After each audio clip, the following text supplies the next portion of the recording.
Hi, beautiful people. I have such exciting news today. This is the very first and only God is Grey episode that has been written and directed by a cow. It's true. Oh, yeah. Where is the cow right Hello. now? Would you let us know her excuse at the moment? Oh, well, it's raining and she likes to dance in the rain. So she's out doing that right now, like in singing in the rain. So you've only got me today, unfortunately. No one near as charismatic, but I'll try my best. I have a surprise for you because I tried to buy this for my son, but it came in my size instead. So Oh, I love it. You tried to buy it for your baby. yeah, it said a little baby cap, and I'm like, this is not a baby cap. I love it. It goes great with like your strawberry blonde hair. So it looks amazing. Okay, thank you. I'll take the compliments. We'll roll with it. Yeah. I am just honestly exhausted and burnt out and overwhelmed coming out of the pandemic, acclimating to real life again. And I just wanted to watch some fun TikToks with a friend. So this is what we're going to do today. And Tara, you do not have a TikTok. You're not familiar. Yeah, I'm a novice. I'm really you're initiating me, to be honest. I pulled some intentionally that I was like, I think Tara is gonna like this. You can tell me if I'm right or wrong because we're fresh, brand new friends. I'm quite easily amused. I'm sure you'll be fine. Perfect. And Yeah. the only housekeeping announcements I want to say is that I still have on my beautiful ManiMe Nails. This is like a home manicure kit. They're just stickers, but they last me up to 2 weeks and I'm just loving it. So there's the God is Grey discount code below. As always, thanks period panties. You have your discount code below there as well. And then maybe not most importantly, but most importantly to me, it is audiobook month. So anyone who loves On Her Knees, that is a supporter of God is Grey, I poured my heart and soul and whole being into the audio version of the book On Her Knees. And if you are able to promote it on your Instagrams or tell friends or family and start helping her climb the charts even more, especially during audiobook month on Audible, that would be incredible. It's so meaningful to me. This is amazing. Amazing. And also, we just had a beautiful Patreon party this morning before I started shooting with Tara. And it is just so wonderful to have all my patrons in a room together. Today, we were just talking about how we're navigating our mental health and our friendships and our spirituality coming out of the pandemic. So we have really intimate, shared conversations together. And if you want to be a part of that community, please become a Patreon today. Oh, one more thing. Me, Kevin Garcia, Semler, Grace Baldridge, Sarah Heath, and Jo Luehmann are all doing an event together July 3rd in Los Angeles. This is the very first in-person event that I have ever done for God is Grey. Semler is going to be sharing some music and playing. Kevin and Sarah. Yeah, I know. She's incredible. Kevin, Sarah, and Jo and I are all going to be doing 20-minute talks and just getting together as a community. The space I know holds 150 people, so the link will be below to get your tickets, and I would love, love, love to meet y'all in person. Okay, what inspired you to begin the work that you're doing? Yeah, so just like you, I'm on YouTube. I don't really know how to describe my channel. I think when I first went in, because my background is as a photographer, I started making photography videos, but they kind of just weren't as fun. It just felt like work. And then I decided to dip my little toe beans into commentary, and it kind of stuck. So I basically make stuff that's like comedic, but with like a sort of progressive political message. Okay, so we're gonna press play at the same time, and then I'll be like, stop. Okay, cool. So In honor of Pride, we're going to start off with some Pride videos. Let's go. I don't like them putting chemicals in the water that turn the friggin' frogs gay. Do you understand that? Turn the friggin' frogs gay. Serious crap, gay. Frogs, friggin' frogs. It's not funny. I'm gonna say it real slow for you. Gay. Frog. You know, for someone who hates the gays, Alex Jones is so camp. He's so camp. I've never thought of it that way. He's Go so on. theatrical. Do you know who Hassan Piker is? Hassan Piker, the political commentator. He was talking about him, and he was talking about his body a lot, and he was talking about his bitch tits. I bet he's got some big old giant bitch tits. I'm sorry, it's a family show. Just go ahead and roll this. This is awesome. And I was just like, I think you've got a bit of a crush, my guy. Oh, you're such a big man, Hassan. Just the way he was just talking, it was all focused on his body. He was just like, this guy with his arms. I was just like, Alex, chill. I mean, we were talking about this before we recorded. Internalized homophobia is no joke. And I'm not saying, it's no joke. I'm not saying every homophobic person is gay. But, you know, even if you have an erotic thought about someone and you are afraid it's going to send you to hell, your reaction to that can be anger. Okay, more Pride. Don't worry, it has a happy ending, everyone. Okay. Hey, that's cool.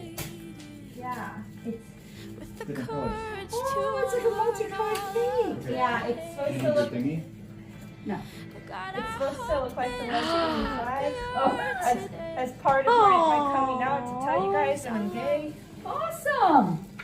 Oh. Congratulations. Oh, honey, we love you. Oh, honey, why are you crying? Guess what? I love the babies that have two moms. That's the best ever. Oh, that's lovely. I really do. That's so nice. Yeah. That's wholesome. I know, it's that. so wholesome. I want there to be a world where no one has to come out. No one's sexuality is assumed, and you're definitely not assumed as the default of straight. If anything, I would advocate for a default of bi or pan, and then people can come out and be like, actually, I'm straight. Yeah. Put the burden on straight people finally or something. But that's kind of a joke. I'd want no one to have to come out. And that's why I think we need Pride so much, because I think people think that even if you live in a very accepting liberal community, I think it's still a burden because you still fed homophobic messages, and even knowing that just because your family are nice, you know that the big world out there may not be like that. So it's hard. Being gay cannot be a choice. It cannot be a choice because I would never choose to be with a man. Men are scum. You think I actively want to be with you, Dylan? Over my rotting corpse. It is the bane of my existence to have to be with a man. But vaginas are like Pan's Labyrinth. They are foreign horror films. Beautiful to look at, but I need subtitles. Wow. That is, I mean, perfectly articulated. Like, I mean, it's so true, isn't it? Like, I know, this is actually, interestingly, I'm soon going to make a video on this concept. I don't know if you've heard of it. It's like heteropessimism or heterofatalism. And it's this idea that people who are, you know, straight and in the dating scene, they have this sense of pessimism, basically, and especially women, because they just feel, and like, it's like the whole men are trash joke. Like, we know that, you know, there are lots of lovely men out there, but I think there's this feeling in the dating scene that it's really hard to find, you know, because the way dating is, and just the way, like, especially straight dating is, it's hard to find a good one. Yeah, and like, if I may interject, I feel like it's just, we have been set up to fail romantically, even though we were supposedly set up to succeed, because there are all of these structures that were created to be like, men are like this, women are like this. Now that our gender scripts and our sexuality scripts and our patriarchal scripts and our religious scripts are all falling away and being deconstructed, I think in many ways men have more work to deconstruct, because women have been on the journey for a while, because we talk to each other so openly. Like my girlfriends and I have been having very in-depth conversations about who we want to be as women for over a decade. The men I know, a lot of them are like just now like, I might be bi, or I might like arranging flowers, and I never knew that I was allowed. So I just think their burden is so heavy of what they were supposed to be, and it's a lot to surmount and overcome. Yeah, men have things they need to sort of talk about, and they need to be allowed to talk about them. I mean, I'm not saying that it's easy to be bi as a woman. Like as a bi woman, I wouldn't say that, but I do think in a way, even still, for bi men, there's this weird burden that I think bi women don't experience as much. Like even, I mean, there's been surveys in the past few years asking women if they date bisexual men, and the majority saying no. I think it's also up to women to be brave and to allow these conversations to happen, and to allow our own phobias or ideas of what a man should be to fall away as well. Because I've had the same experience. I've been at many a brunches with women talking about how they would never date a bi man, how it's weird. And I will like to announce very openly, and I've been saying this, that bi men are so sexy, pan men are so sexy and very dateable. And I think it's, I mean, for me, the bi men that I've met are further on this journey of realization of like who they are, because they've been forced to reckon with it, and it makes for a really beautiful dating experience. Exactly, I totally agree. I think some of it as well, it's this idea that I think a fair few women say that because they have this fear that if you're a bi man, you're just sort of stopping by before you're gay. Yeah. Whereas women, it's the opposite. People think bi women are just straight, trying to be edgy. But interestingly, how both revert to they must like men. I know. Which is very, and that's what this guy is saying. He's like, you know, you say that it's a choice, but why would I choose to like men when they're taught to like date in such a brutal way? Like we all heard stories on Grindr. Grindr sounds horrendous. Yeah. You know, I mean, all my friends that have been in it have told me stories about some of the messages they get, and I'm like, bloody hell, like this seems like the most brutal dating app. Yeah, gay men are not free from toxic masculinity. Not at all. Absolutely not. No. All right, this is one that I thought you would appreciate, and it's one of my favorites. Let's bring back manly Christians. Let's bring back men.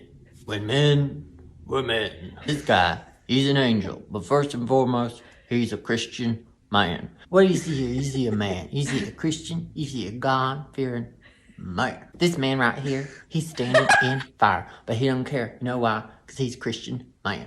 If you're not dressing like your horse, I'm not sure you are a man. Oh my God, I love that. Thank you. I also love that he kind of has my haircut. You're like a Renaissance peasant. man. I need to follow. Yeah, I need to follow Greedy Peasant on TikTok. What a star! How did you find that? Was that the For You page? Yeah, my For You page is curated beautifully because I don't know. I'm very mindful about the content that I ingest, and I'll deal with any riffraff. So just beautiful things cross my path when I go onto TikTok. So funny. The one standing in the fire got me. That was good. So this is another present that I pulled for you.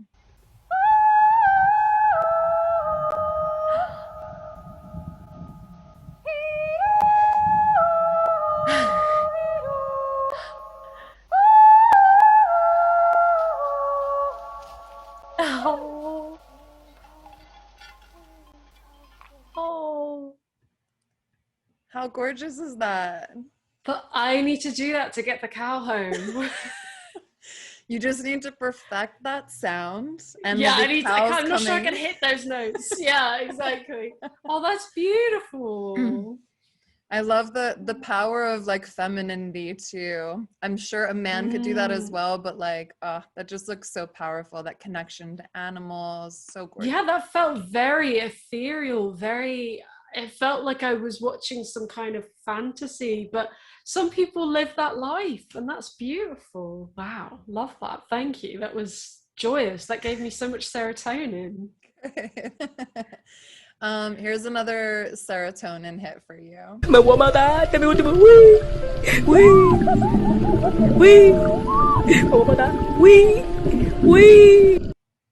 Amazing. Isn't that cute?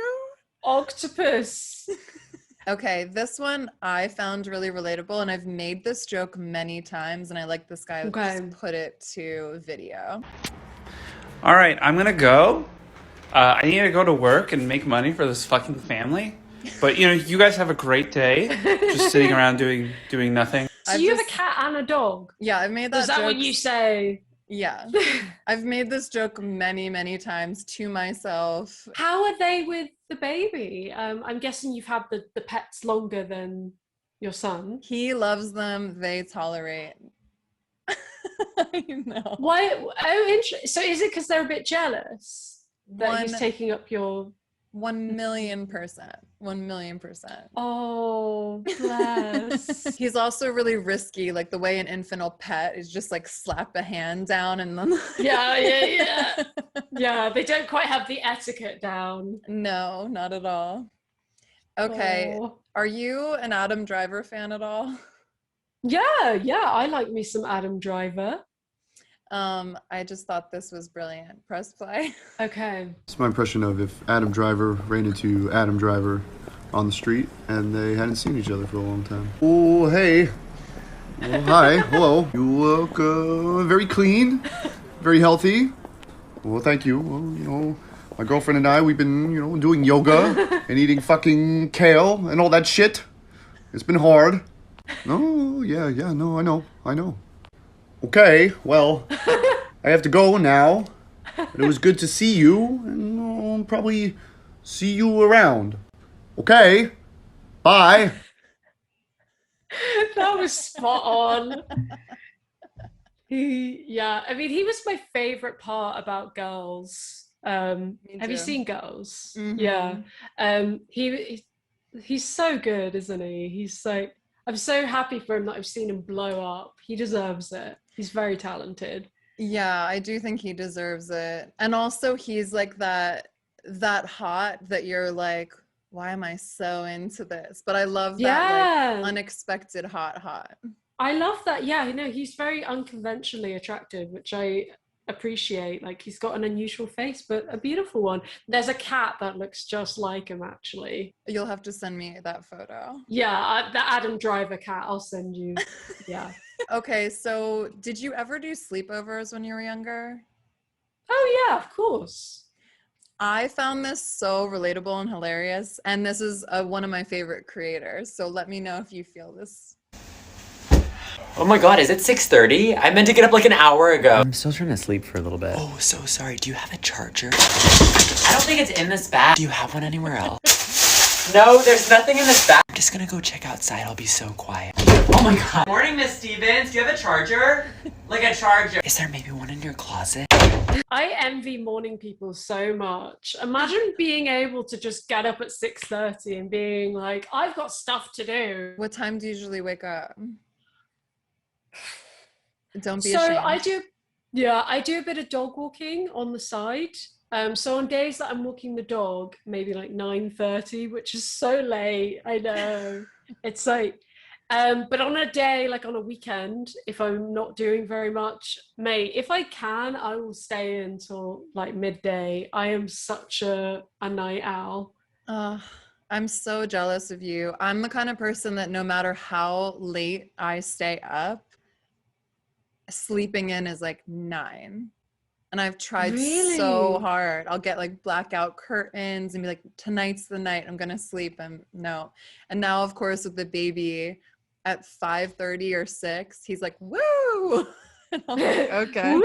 Yeah, Here why we- do kids get up so early? It's like they're excited about life in a way that we're not. Yeah, they just don't know what's about to hit them. That's the problem. They're like, this place is great. And you're like, oh, Yeah. let's just sleep. If You'll only see. you knew. Okay. I really like TikTok for the playful jokes it makes about mental health, not making fun of mental health, but like just illuminating and normalizing the things that a lot of us go through. I find it so comforting and lovely. So this one I find really relatable if you're dating. Okay, he texted me, he said hi. What do I say back? Hi? No, you cannot write the same thing he wrote. Say hey. Hey, exclamation point. Whoa. Nobody said nothing about an exclamation point. Reel it in. You're too excited. Reel it in. Hey with 3 Y's? What, did you just wake up a dumbass this morning? Do you want him to know how desperate we are? 2. We do 2 Y's. 2 is the magic number. Wait, no. Hey, 1 Y, comma, what's up? Spell it out. Question mark. Make sure to add the punctuation so he knows we're smart. Send it.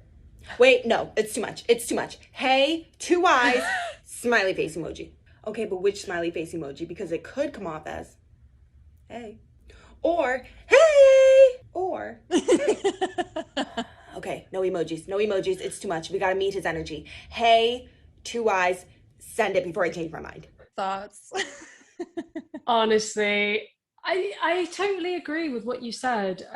Because I remember a few years ago there was this discourse that talking about mental health in a lighthearted way minimizes it.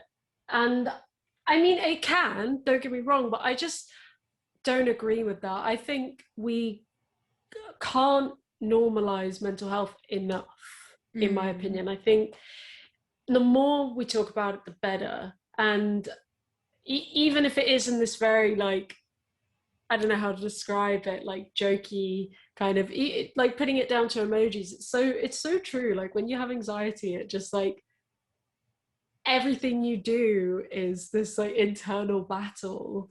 So I love that. I think that's important. So Everyone, Tara's approved. Very meaningful. Yes. yeah, she's a good egg. I feel the same way though. I feel like just helps me feel seen, and it helps me laugh when I'm experiencing a similar thing. As we said earlier, laughing is such good, way of coping. You need to laugh, otherwise how are you going to get through things, No idea. No idea. So here's a similar one that I thought was really cute. I know you're working, but I was just calling to see if you still love me, because the way you put on your shoes this morning looked angry. And also, can you please bring chicken nuggets? Yeah. I love that, what's it called? I love that like voice filter. Yeah, I haven't played with TikTok too much myself, but it's cute. Yeah.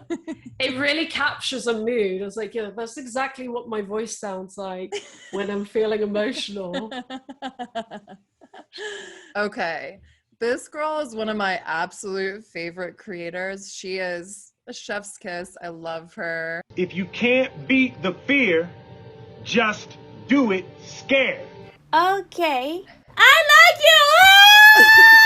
How to get a boy's attention? Well, first you do absolutely nothing, focus on yourself, and that's when a boy will come along and think to themselves, wow, Yep. she's so happy, let me go ruin her life. Yep. She's onto something. She is. My mom, my grandma, that I call my mom, always says, she's like, you're in your supreme like state when you are single. And the key, I think, is finding someone that helps you remain in that supreme state, even though you're with them. And I've been very open about abusive, toxic relationships I've been in my life. So I know the experience all too well. It's like someone catches you when you're just like in your prime. It's like that thing that The Guardian published about how women generally are happier unmarried, whereas men, it's the opposite. Interesting. I don't and think like men women know live, that. yeah, and like women, like older women who live really long time. What was it that like not the world's oldest woman, but someone who's very old. She was like, yeah, I just never got married. That's the key to living longer. So maybe there's something in that. I mean. Okay, another mental health one. I love this Cool. creator too. Everyone find her. She's amazing. People be like, my views are down. There must be something wrong with the algorithm. Are you sure it's not just your content? Maybe the videos you've been posting aren't as entertaining as you thought they were. I get why you blame the app though. It's tough accepting that your hype is gone, that you're irrelevant, that no one wants to see you anymore. That maybe it's time to move to OnlyFans. Oh my God. Honestly, I just love the plot twist of her looking in a mirror, because the first time I saw it, I was like, no, my content's supposed to be nice. Like, what kind of joke is this? And when she flips to the mirror, I was like, yes, yes. that's the problem with YouTube. You know how YouTube tells you like, hey, this video is doing really badly. And you're like, thanks, YouTube. Literally, it's me every time. Like, my last couple of videos haven't quite been, you know, up to par, as YouTube loves to tell me. And I just sort of think, okay, right, the hype's gone. I'm dying. The channel's dying. I'm out. Like, honestly. I don't look at numbers. I can't, because I measure things now by impacts, and that keeps me mentally sound and sane. You know, for me, Good. if 4 people say, oh my God, I had a beautiful revelation watching this episode, and only 2,000 people watched it, I measure the impacts, because otherwise I feel like I would just be upstream, confused and lost, feeling like I'm not doing anything in the world. It's an illusion. It really is. Yeah, exactly. And then you're just constantly second guessing yourself, just whenever you post. And you got to post for the right reasons. I think sometimes I sort of think, what do my audience want? And then that game never works out well, because if you've got an audience of like 100K or whatever, they're all going to want different things. So, you know, you just can't win. So yeah, just follow your own heart. Yeah, and it doesn't help with algorithms and stuff, because I know it's difficult, but it is funny when YouTube sort of talk about like, oh, how can we help with creator mental health and stuff? But then it's also like, if you create a system where like consistency is so important, and that if you aren't fully consistent, that can like kill your channel, then of course people are gonna struggle with the pressure. Okay, this one I relate to so much. I am dead scared of ever meeting Meg Thee Stallion, because she's going to be like, yeah, shake that ass, white girl. And I'm going to be like, I can't, Meg. I cannot. I'm sorry, Meg. Yep.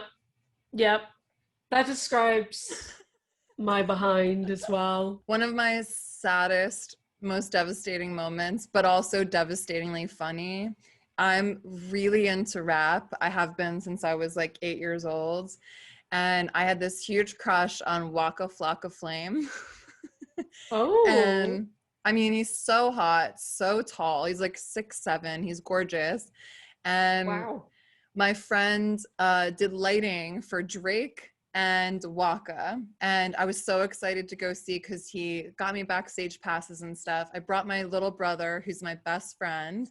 So we were like about to walk backstage, and Waka Flocka's coming out, and I had worn this outfit that I was like, this is the perfect outfit to look sexy, and like, I don't even know what I wanted. I wasn't trying to like have sex with Waka or anything. I just wanted him to like notice and appreciate me and take a picture with him or something.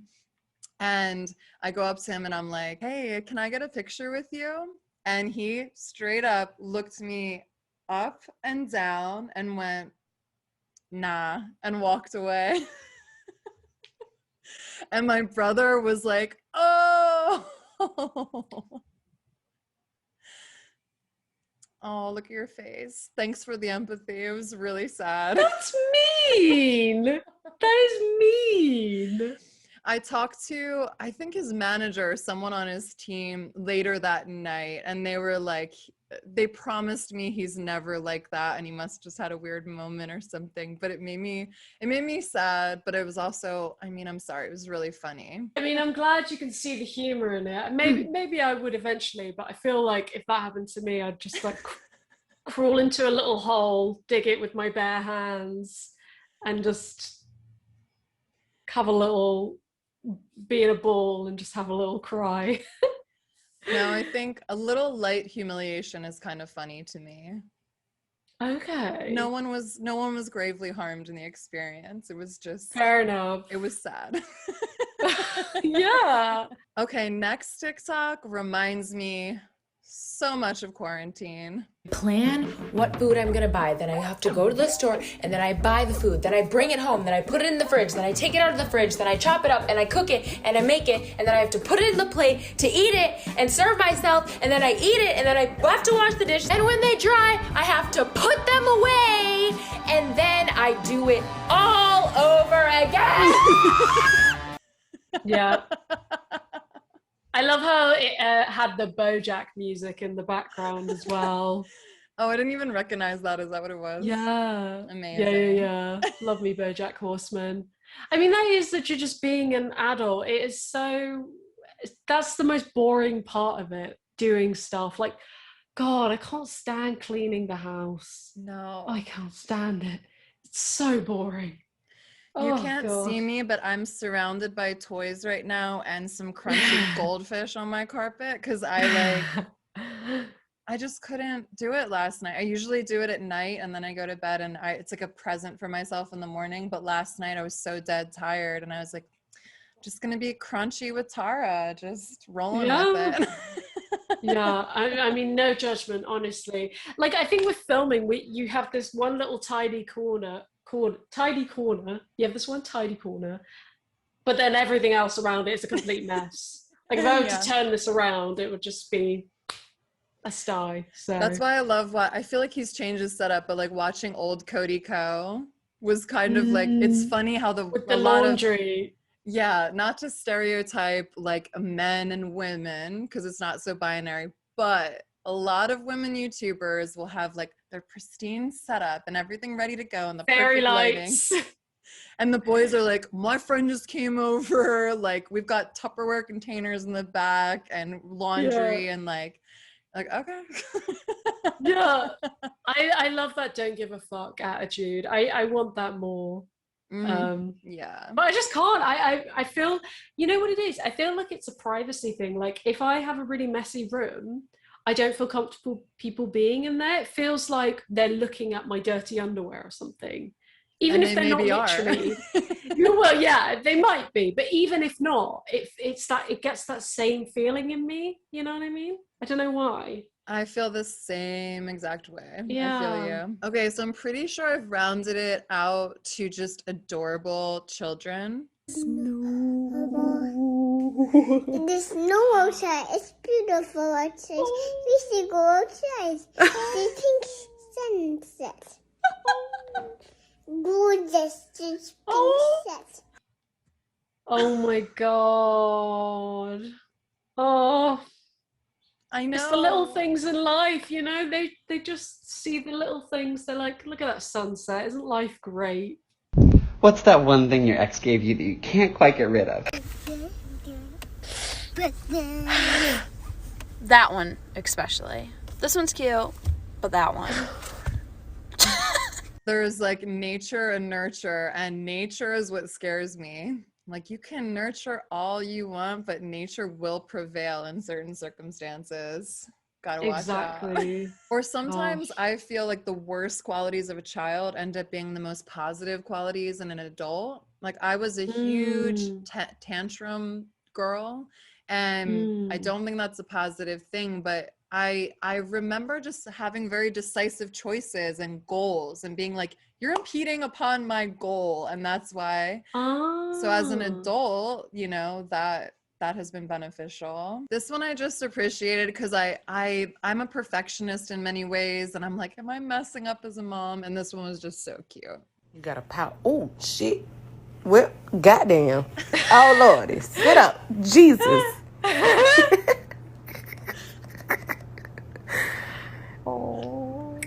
We got the rest of our lives together, girl. That's a really, really beautiful baby as well. I mean, yeah, ridiculous. And so calm too. She's just like, yeah. She's just chilling. Just gotta roll with the punches, you know. Great baby. Top notch baby you've got there, lady. Exactly. So cute. Okay, this one's cute as hell too. And I love seeing fathers buck, you know, all of the dark and dreary masculinity that had been given to them, and just like embracing light and goodness. And I know Christians will have like a really negative opinion about a video like this, which is crazy to me because it's just beautiful. Yeah, I'm excited to you'll see it. It's a buck the male stereotype kind of video. Okay. So you're just gonna beat me up when you see me then? What's going on? Dane said he's gonna beat me up. Man, tell that boy what you're gonna do. I'm gonna cry if you hit me, Dane. No, tell him where you come from. Out of my mama's vagina. That's not what I meant. You can read it in the health book. Man, tell him who you are. I'm Derek Banks, co-captain of the cheerleading team, inspiring actress and future princess. Oh my god. Oh, honestly, there's something. What is it? How, you know, like men with children are just way more attractive to women. I know. And I think just a man who's like not insecure about carrying a small dog or a baby, I just think there's something just so fabulous about that. I see that and I'm like, yes. Yeah, 100%. That's why Harry Styles is turning everyone on so much, because he's skirting, you know, gender norms of dress and attire. You're right. If a guy's confidently walking around with a tiny chihuahua, yeah, I love like, that. Go on, boy. Okay. Like, this to me just looks like a father nurturing his son and playing and staying playful and light about things. I can just see Christians being like, he's pushing him into, you know, feminine ideals or homosexuality. It's like, that's not how that happens. No, it's not. Oh dear. I don't remember what this one is, so let's be surprised together. Surprised, yeah. What did you just say? Are you fucking kidding me? What? Are you fucking kidding me? Where did you hear that? Fucking kidding me? Who taught you? Fucking kidding me? Who taught you that? Mommy taught me that. Oh, someone's just, what's the word? Grasped on mum. Yeah. I love the impression she did as well. It's like her mum is like some mafia boss. Like, are you fucking kidding me? 100%. Yeah, we're just like, are you fucking kidding me? This next video just makes me like, this is why I love all these children coming up and our next generation, just so enlightened and awake. And I'm so glad this little girl is with a parent that's clearly nurturing these things in this little girl. Yeah. So I'm excited. Yeah.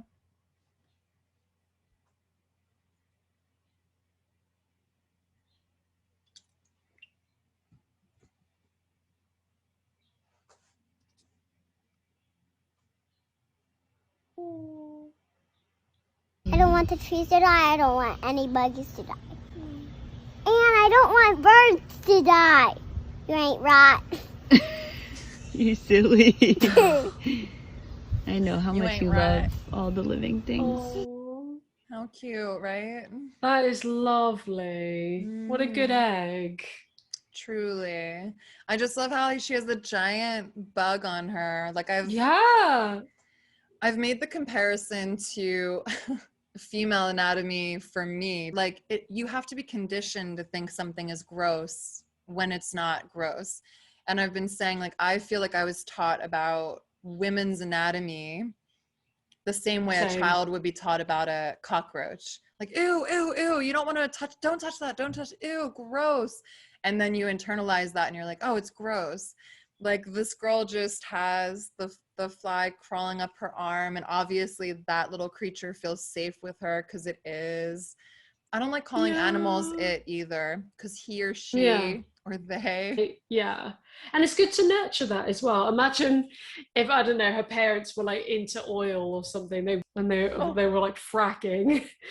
So good thing that they'll nurture that. Okay, so we're just gonna watch one more. I've never been a major kid person. Like, it wasn't until I had my baby that I understood how precious they were. They were just sort of, I don't know. I was never in that headspace. I never ever got the fever, never ever ever. So, but now I look and I just see so much value in the unabashed way of being and not apologizing for joy or sadness or big feelings, as you would call it, with a child. Like, just allowing them to have those experiences, observe them, and help them navigate how to manage them, but without squelching them. To me, that's the goal of being a parent. Oh, it's here!